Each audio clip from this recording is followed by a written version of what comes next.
on, guys? This is your old pal CHH. So I went through my movies today and I wanted to do a video on really what I think is like Scream Factory titles you may have skipped by or just don't own.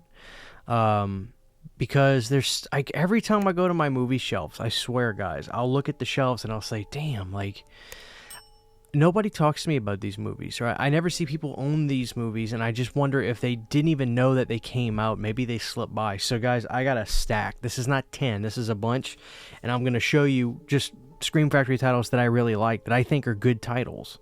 I want to start kind of showing 3. These are really cool. This is the Roger Corman era we're in right now on my channel.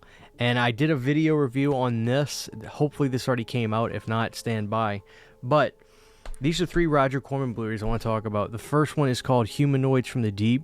Dude, this movie, it's one of my favorites. This is one of the best movies you haven't seen about these monstrous, disturbed creature from the Black Lagoon monsters that are trying to mate with the women. They're killing the men. They're killing the dogs. They're showing up on land. It's awesome. It's a really good Roger Corman movie, too. So I highly recommend this one if you haven't seen it. I think you guys would absolutely love it. Yeah, this one's dynamite. Like I said, I did a video review on this one. What's cool on some of these Roger Corman releases, they'll come with actual booklets, too, which is a nice touch. So maybe you could consider these standard special edition releases for these movies. I'm not sure. But let me show you the reverse art on this. For some of you, you're going to be like, okay, I'm in. I'm in. Yeah, this movie's fantastic, guys. Check this out. Overseas, this movie was known as Monster. Look at that. Look at that thing. And that's a fairly accurate depiction of that monster. This is a great double feature, guys. Galaxy of Terror and Forbidden World. I want to say Galaxy of Terror is the one with Robert Englund in it.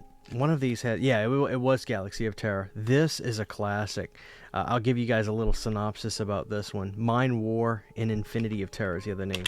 Yeah, they all have reversible art. Let me read you just a sample of this. The mind's innermost fear becomes reality for the crew of the Quest when they land on a barren planet, Morganthus, hoping to find the missing crew members of the starship Remus, only to discover something deadly waiting for them. Man, this movie, I gotta watch this again. This has a great cast. I almost don't want to spoil some of the names you're going to see in this because you're going to be really surprised at the actors in here from horror films. But this is great. This is like prime horror Roger Corman stuff right here, and the same could be said for Forbidden World. Another Roger Corman classic.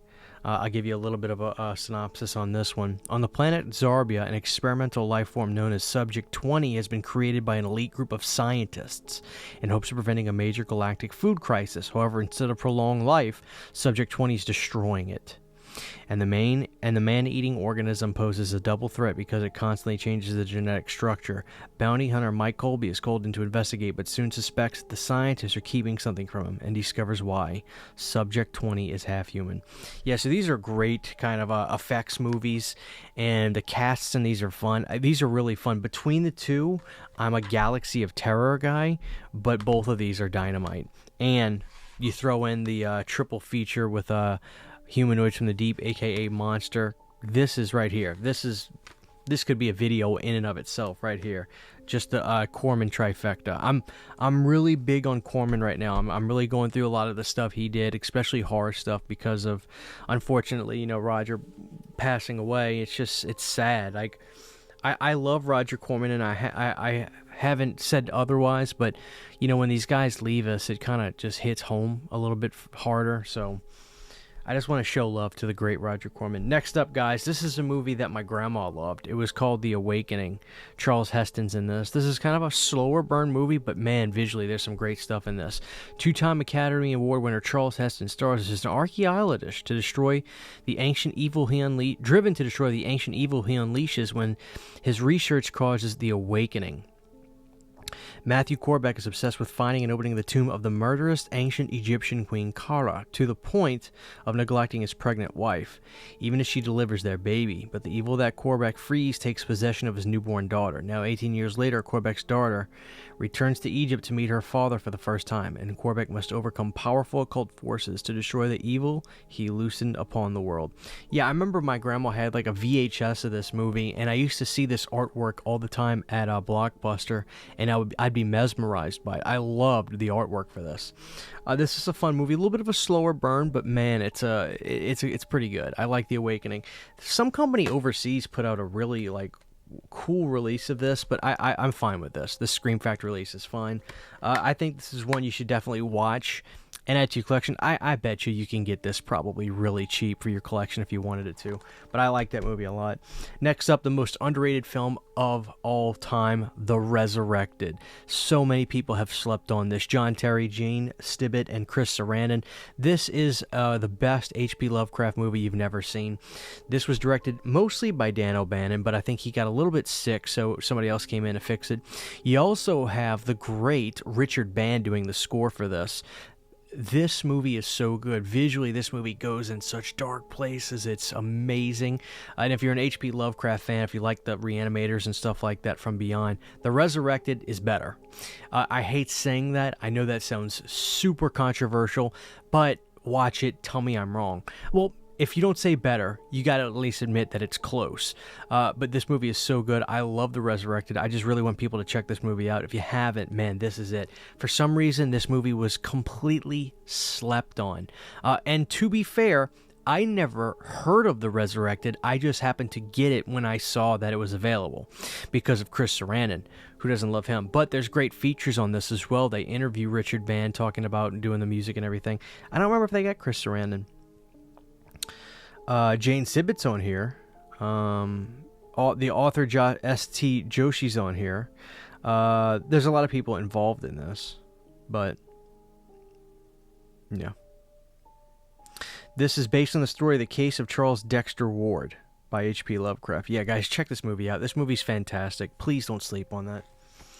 Next up, man, who doesn't love Brittany Murphy? You know, God rest her soul. I still think there's a little bit of foul play on that, but that's a whole nother separate video and discussion.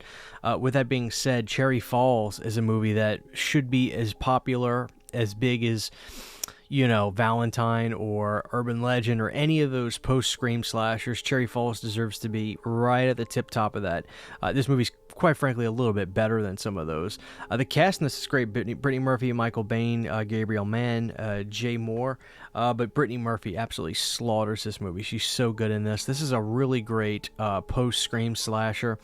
And it's super suspenseful. I really like it. And this movie was just scary. It wasn't super smart-alecky teenager the way, you know, everybody's, you know, too smart for their own good. No, Cherry Falls was just it really reveled more in just being a horror film, which is a breath of fresh air. Love this movie. If you haven't seen Cherry Falls, you'll thank me. It's that good.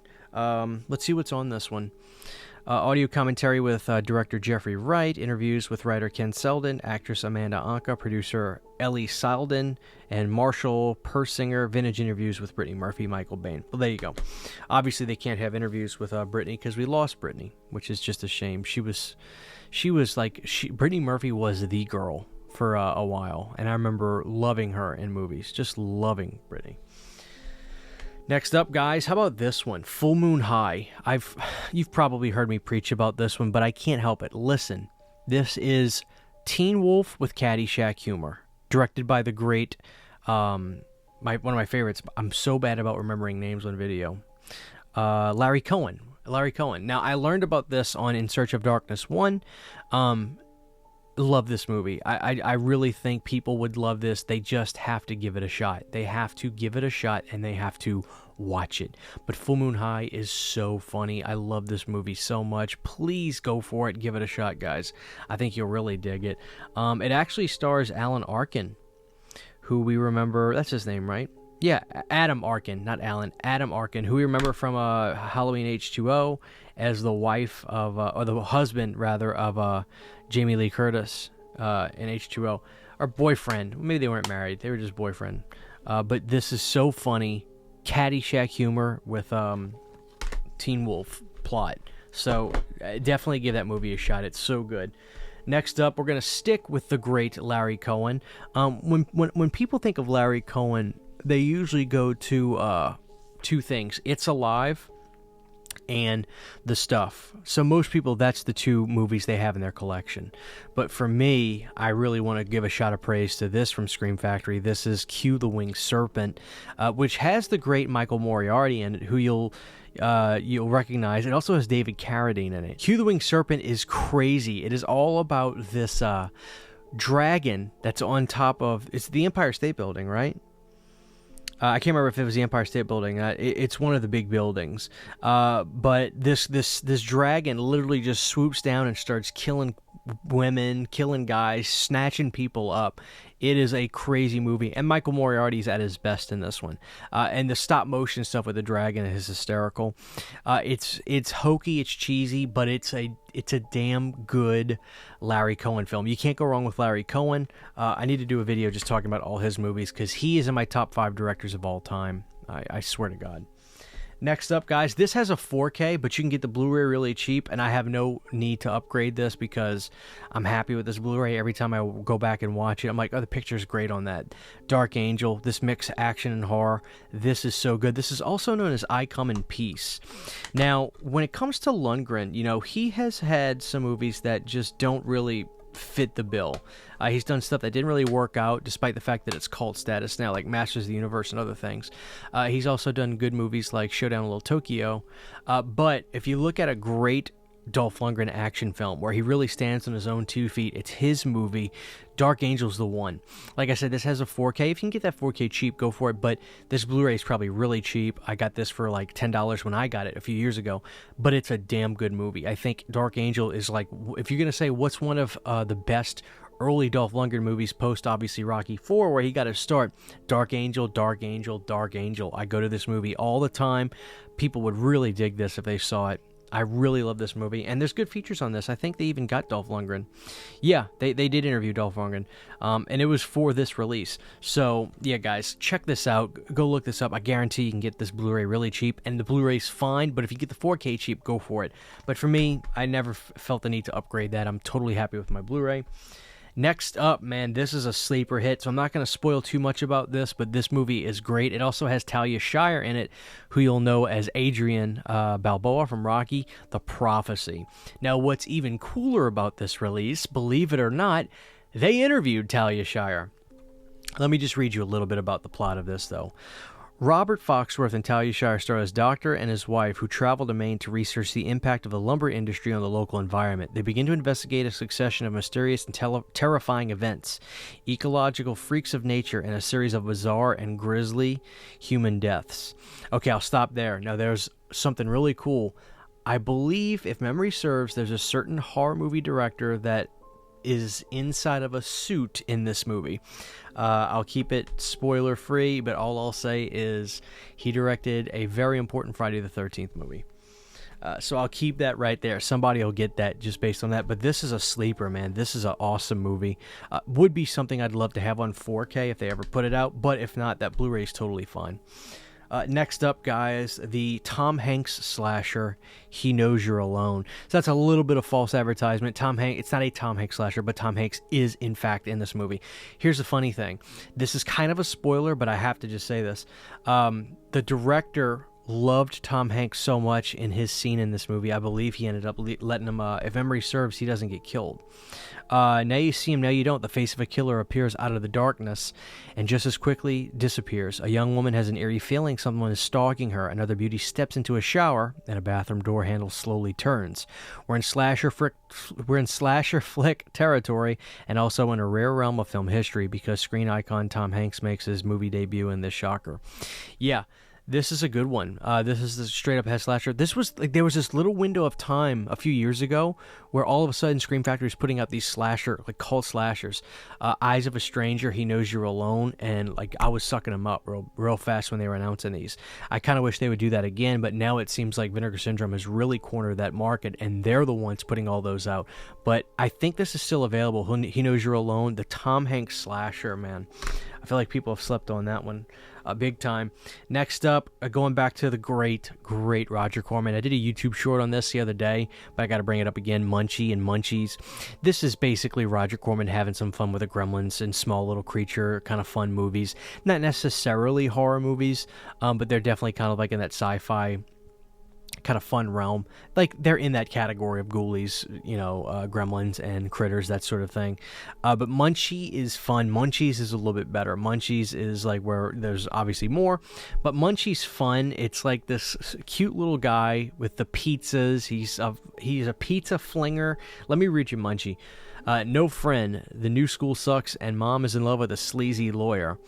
Pretty bleak. That's how life looks for 10-year-old Gage when suddenly into his world pops up the magical Munchie. Munchie is this ever-hungry and hilarious, mysterious creature from another world who delivers flying pizzas and brings on the parties. With the help of Munchie and loony Professor Cruikshank, Gage evens the score of his high school bullies as well as his mom's boyfriend and has the greatest summer ever. And Munchies is, this expedition movie where they go, but Munchie's really fun. I like both of them. Munchies is really, really fun. But yeah, this is something I honestly had never even heard of. It wasn't until I just kind of saw this was available and I picked it up at a really good price.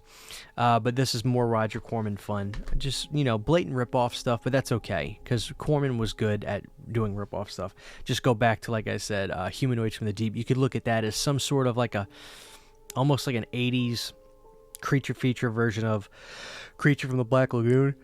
Excuse me. Next up, guys, here's a great anthology flick. I love it. It's called Nightmares. I think I did a review of this one, but if that was years ago, probably like 2020 now. Man, this one has some great segments. It has Emilio Estevez and it has a really good cast. And I'll tell you what I really love is the first one about the chain smoker. Man, this also has Lance Henriksen in it, by the way. The one about the girl trying to go get cigarettes, or the mama trying to go get cigarettes while there's a serial killer out. It's this kind of pseudo PSA about nicotine and being addicted to cigarettes in a sense, but it's not really. I picked that up from it maybe, but suspenseful as hell. She needs her cigarettes. She wants to smoke so bad, but the radio is like, hey, stay inside. There's a killer on the loose. Man, it's a nail biter. So good. Nightmares is a good anthology. For some reason, it's not really looked at as in the caliber of some of the other ones, but if you ask me, if you put Nightmares up against a lot of anthologies, I'd be knocking them off with Nightmares. Like, I really like Nightmares a lot. It's a good one. It's a really good one, and the only thing I don't love about this is the modest rat effect. The modest rat overlay effects in one of the segments, but other than that, it's great. And the Emilio Estevez one was really great with the video games in the mall. So yeah, check that one out. I know that people typically love horror anthologies. Who doesn't, right? That's a good one. Next up, man, so we got some collector's editions for you guys now. This is one of the best Jamie Lee Curtis horror movies. Horror movies is maybe a stretch. It kind of is. I think it is. It's considered a thriller, so to speak. Road Games. Now, when this came out, I didn't get it at first, and finally I got it kind of out of resistance, or just fighting resistance, rather. And I was like, "What? I'm an idiot." This was sensational. Stacy Keach is in this, so you'll remember Stacy Keach from the hair guy in Body Bags. But this movie was so good, and it's really a Stacy Keach movie. Yeah, Jamie Lee Curtis comes into the fray, obviously, but the movie is a Stacy Keach movie as the truck driver. So good. This is a great movie. And it's really one of Jamie's best, in my opinion. So if you haven't seen this, pick this up from Scream Factory. I don't know if this would be a title that will get a 4K. I'm not sure. I can see Kino getting it. It may be one of those instances where Kino will pick up the license. As we're seeing right now, Kino's taking everything Scream Factory did. But yeah, get this release, guys. Road Games is fantastic. You'll love it. Next up, I never see anybody talk about or have this in their collection. That is Dreamscape. I just saw Dennis in The Substance, so when I was going to my shelves, I was like, man, I want to talk about the Dreamscape movie. Love this movie. I'll give you a little bit of the plot on this. Alex Gardner's a man with an incredible psychic gift, but for years has used it solely for personal gain. Reuniting with his old mentor, Gardner joins a government project which he learns to channel his abilities in order to enter someone else's subconscious through their dreams. As his power grows, the young psychic soon finds himself in a living nightmare of conspiracy and murder, and the only way out is to go in. I love that big snake that's in the movie. Funnily enough, that snake is on the poster of A Nightmare on Elm Street that got snuck in there. Great movie. I had never heard of it. I just happened to find this on Amazon, and I got it. And I got it a few years ago, and this release came out in... Let me see if there's a year on the release. This release came out a while ago. This is a 2K scan, by the way. I don't see a date for when this actual Blu-ray came out, but I got this well after it came out, and I still got it with a slipcover. There's a chance, if you get this on Amazon, don't hold your breath, but this probably didn't sell very well, and I love this movie. Dreamscape was awesome. Cheers to Dennis. Dennis was so good in The Substance, y'all. The Substance is one of the best movies this year. Next up, this has 4Ks, but I tell you guys, some of you don't own this movie or have seen this movie because you're not sure of what it is, and I understand that, but listen, this is great. I'm talking about Event Horizon, and Scream Factory did a really good Blu-ray for this. This was a 4K scan from the camera negative. Yes, there is 4Ks for Event Horizon, but for a lot of you guys that aren't 4K, or if you are 4K but you own this, this is a great release. Obviously, none of them are going to have that footage that everybody wants to see, because that footage is gone. But this is a 4K from the camera negative, audio commentary with the director and the producer, the making of Event Horizon, a 5-part documentary, the point of no return, the filming of Event Horizon, secrets and deleted scenes, the unseen Event Horizon, theatrical trailer and video trailer. So they talk about it in this, and I think most of those were legacy features, but I don't know if the 4K releases even had all that, if they were bare bones. I can't even remember. My point is, for a lot of you, you'll prefer to have a collector's edition of this, and they did a good job with this. So I'm happy with my 4K scan Blu-ray from Scream Factory, but you can get a 4K of that as well. But I think for most of you, I think a lot of you would probably prefer to have a collector's edition release for the movie, which Scream Factory did do. And last, and certainly not least, but not the most prominent, but this is a movie that's really good that people just slept on because it was a newer movie. When Scream Factory put out Relic was a good movie. This is half haunted house, half possession movie, but visually just distraught looking. Visually, this movie will just put you in a mental anguish. Great movie. Way better than half the shit that's coming out today in America. Just a really good, because I believe this was Australian. So good. You guys would love this. Check this movie out, Relic. So that's it. So guys, that's a stack of Scream Factory Blu-rays you may not own that you need to. I highly recommend a lot of those. If you have any questions, let me know down below. And if you want me to do this for different labels like Arrow video titles you may not own, I'd love to, because I've got pretty vast collections on most of those boutique labels. But I love Scream Factory. I love talking about their titles. Thank you guys for watching this. This is your old pal CHH. God bless you guys. Take care. Huge giant thank you to all of my Patreon supporters. Without you guys, this would not be possible. To get behind the scenes photos, videos, music, private live streams, and much more, you can subscribe to my Patreon for as little as $1 a month. Thank you to my patrons.